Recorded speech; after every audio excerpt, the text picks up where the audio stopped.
to be 47th President of the United States, Donald J. Trump. আমেরিকার 47th president Donald J Trump. ট্রাম্পের পরিবার Germany থেকে কিভাবে আসলো আমেরিকাতে এবং পরবর্তীকালে ট্রাম্প এবং তার বাবা কিভাবে হয়ে উঠলো আমেরিকার টপ মোস্ট বিজনেসম্যানদের মধ্যে একজন, এবং ট্রাম্পের পরপর দুবার প্রেসিডেন্ট হয়ে ওঠার জার্নি শেয়ার করব ভিডিওটির মাধ্যমে। তো চলুন শুরু করা যাক। সালটি 1885। জার্মানির একটি 16 বছর বয়সী ছেলে 10 দিনের যাত্রা করে পৌঁছেছিল আমেরিকা। জার্মানিতে মাত্র 8 বছর বয়সে তার বাবা মারা যাওয়ায় পরিবারের দায়িত্ব বহন করার জন্য তার মা তাকে নাপিতের দোকানে কাজে দিয়েছিলেন। সেই সময় জার্মানিতে মিলিটারিতে জয়েন করা বাধ্যতামূলক ছিল, কিন্তু সে মিলিটারিতে জয়েন করতে চায়নি।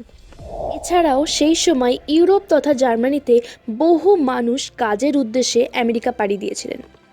তাদের মধ্যে একজন ছিলেন 16 বছর বয়সী ছেলে, যার নাম ফ্রেডরিক ট্রাম্প, যিনি ছিলেন ডোনাল্ড ট্রাম্পের গ্র্যান্ডফাদার। আর এখান থেকেই শুরু হয় আমেরিকাতে ট্রাম্প ফ্যামিলির জার্নি। আমেরিকাতে এসে তিনি বিভিন্ন ধরনের ছোট ছোট কাজে যুক্ত হয়েছিলেন। তাছাড়াও নাপিতের কাজ তার জানাই ছিল। পরবর্তীকালে খুব শীঘ্রই সে নিজের সেভিংসের টাকায় হোটেল এবং রেস্টুরেন্টের ব্যবসা শুরু করে এবং ব্যবসায় অসামান্য গ্রোথের জন্য খুব তাড়াতাড়ি সে ধনী হয়ে ওঠেন। পরবর্তীকালে তিনি আরও একবার জার্মানিতে এসে 1902 সালে এলিজাবেথ ক্লাইসকে বিয়ে করেন। পুনরায় আমেরিকায় চলে আসেন। পরবর্তীকালে সেখানে তাদের 3 সন্তান হয়, যার মধ্যে ডোনাল্ড ট্রাম্পের বাবা অর্থাৎ ফ্রেড ট্রাম্প, যার পুরো নাম ফ্রেডরিক ক্রিস ট্রাম্পের জন্ম 1905 সালে। তিনিও তার বাবার মতোই পরিশ্রমী ছিলেন। তিনি ছোট থেকেই তার অবসর সময়ে প্লাম্বিং, ওয়্যারিং, ইলেকট্রিকের কাজ শিখতেন। এরপর 1918 সালে মাত্র 15 বছর বয়সে তার বাবা মারা যান।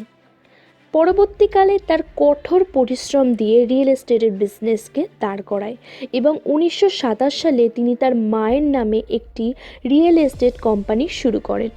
সিঙ্গেল হাউস অ্যাপার্টমেন্ট থেকে শুরু করে যে কোনো ঘর বানানোর অসাধারণ দক্ষতার জন্য দেখতে দেখতেই খুব কম সময়ের মধ্যে তিনি নিউ ইয়র্কের সবথেকে সফল বিজনেসম্যানদের মধ্যে একজন হয়ে ওঠেন এবং 1936 সালে তিনি বিয়ে করেন একজন স্কটিশ মহিলা ম্যারি অ্যানি ম্যাকলিয়রকে।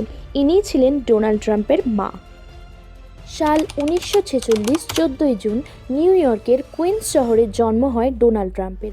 যথেষ্ট ধনী পরিবারে জন্ম হওয়ায় কোনো কিছুরই অভাব ছিল না তার। ডোনাল্ড ট্রাম্প তার 5 ভাই বোনের মধ্যে চতুর্থ ছিলেন। জানা যায় ছোট থেকেই তার স্বভাব কিছুটা মেজাজি এবং চঞ্চল প্রকৃতির হয়। 13 বছর বয়সে তার বাবা তাকে নিউ ইয়র্কের মিলিটারি একাডেমিতে পাঠিয়ে দেয়, আর সেখানেই তার লিডারশিপ পার্সোনালিটি গড়ে ওঠে। হাই স্কুলের পর ট্রাম্প ফোর্ডাম ইউনিভার্সিটিতে 2 বছর পড়াশুনো করেন। তারপর পেনসিলভেনিয়ায় হোয়াটন স্কুল থেকে গ্র্যাজুয়েশন কমপ্লিট করেন। কলেজের পড়াশোনা শেষ করে ডোনাল্ড ট্রাম্প তার বাবার বিজনেসে সাহায্য করা শুরু করে, কিন্তু তার ইচ্ছা ছিল তার বাবার বিজনেসকে আরও বড় করে তোলার। তিনি নিউ ইয়র্কের বড় বড় প্রজেক্ট নিয়ে কাজ করতে শুরু করেন। পরবর্তীকালে ট্রাম্প অর্গানাইজেশন কোম্পানির নাম নিয়ে 1970-এর দশকে ম্যানহাটন লাক্সারি অ্যাপার্টমেন্ট তৈরি করে নিজের ব্র্যান্ডিংকে সারা দেশের কাছে তুলে ধরেছিল।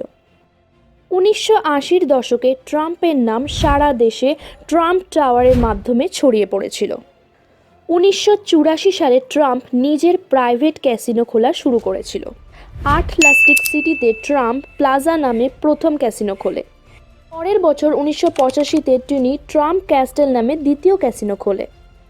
1987 আস্তে আস্তে ট্রাম্প এতটাই ধনী হয়ে উঠেছিল, ট্রাম্প একটি এয়ারলাইন, প্রাইভেট ইয়াট, একটি ফুটবল টিম, প্রাইভেট জেট সব কিছুই কিনে ফেলে। এই সবের মধ্যে ডোনাল্ড ট্রাম্পের লাভ লাইফও খুব ইন্টারেস্টিং ছিল। 1977 সালে তিনি বিয়ে করেন চেকোস্লোভাকিয়ার একটি মডেল ইভানাকে। সেই সময় এদের পাওয়ার কাপল বলে জানা যেত। তাদের 3 সন্তানও হয়, কিন্তু পরবর্তীকালে ডোনাল্ড ট্রাম্পের কিছু অ্যাফেয়ারের জন্য ডিভোর্স হয়ে যায় 1991 সালে। 1993 সালে তিনি দ্বিতীয় বিয়ে করেন মার্লে ম্যাপলসের সাথে। মার্লা ম্যাপলস একজন অ্যাক্ট্রেস ছিলেন। ডোনাল্ড ট্রাম্প এবং মার্লা ম্যাপলসের বিয়ে খুব ধুমধাম করেই হয়েছিল। সেখানে মাইকেল জ্যাকসন থেকে শুরু করে সেই সময়ের বড় বড় বিজনেসম্যানরাও এসেছিল। ট্রাম্প এবং মার্লে ম্যাপেন্সের একটি মেয়ে সন্তানও হয়, কিন্তু এই সম্পর্কটা বেশি দিন টেকে না। 1999 সালে তাদের ডিভোর্স হয়ে যায়। এই সবের মধ্যেই ট্রাম্প টেলিভিশন লাইনে পা রাখেন। তখন সালটা ছিল 2000। একটি টেলিভিশন শো দ্য অ্যাপ্রেন্টিস খুব জনপ্রিয় হয়েছিল। বিশেষ করে ইউ আর ফায়ার্ড ওয়ার্ডটি বলার ধরন তখনকার আমেরিকান মানুষদের কাছে খুব জনপ্রিয় হয়ে উঠেছিল। এছাড়াও ট্রাম্প হলিউড মুভিতে অ্যাক্টিংয়ের সাথেও যুক্ত ছিলেন। তিনি প্রায় 30টার কাছাকাছি ফিল্ম করেছিলেন। তাছাড়া তিনি রেসলিংয়ে স্পন্সরের মাধ্যমেও 1991 এবং 2004 সালে WWE-তে দেখা গিয়েছিল।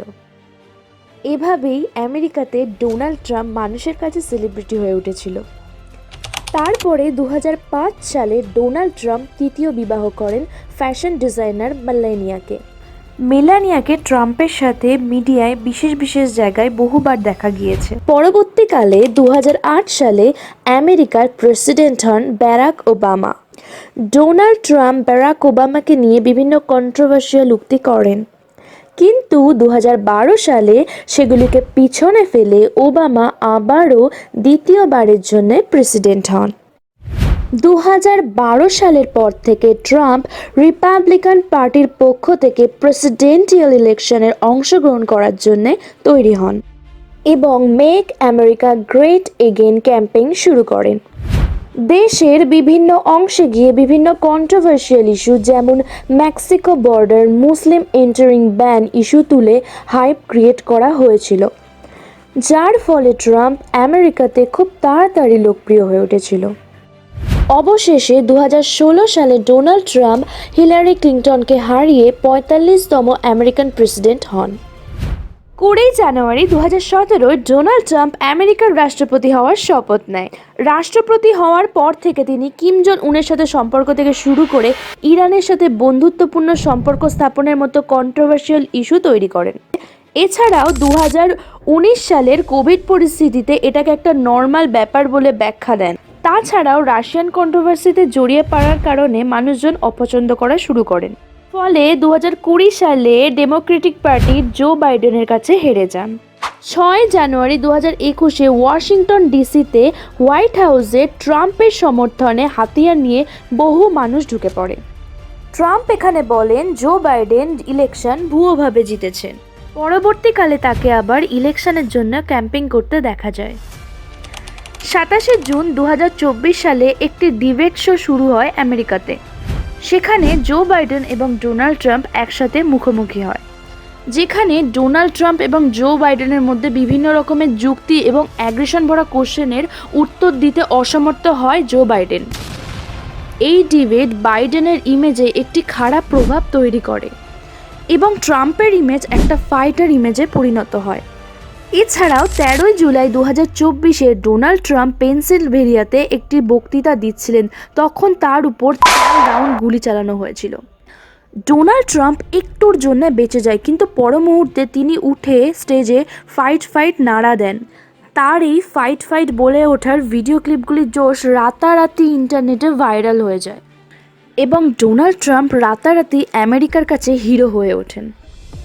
তারপর আরও একবার 6 নভেম্বর 2024 কামলা হ্যারিস ডোনাল্ড ট্রাম্পের অপোজিশন হয়ে লড়েন, কিন্তু এবারও দ্বিতীয়বারের মতো ডোনাল্ড ট্রাম্প বিজিত হয়ে 47 প্রেসিডেন্ট হন।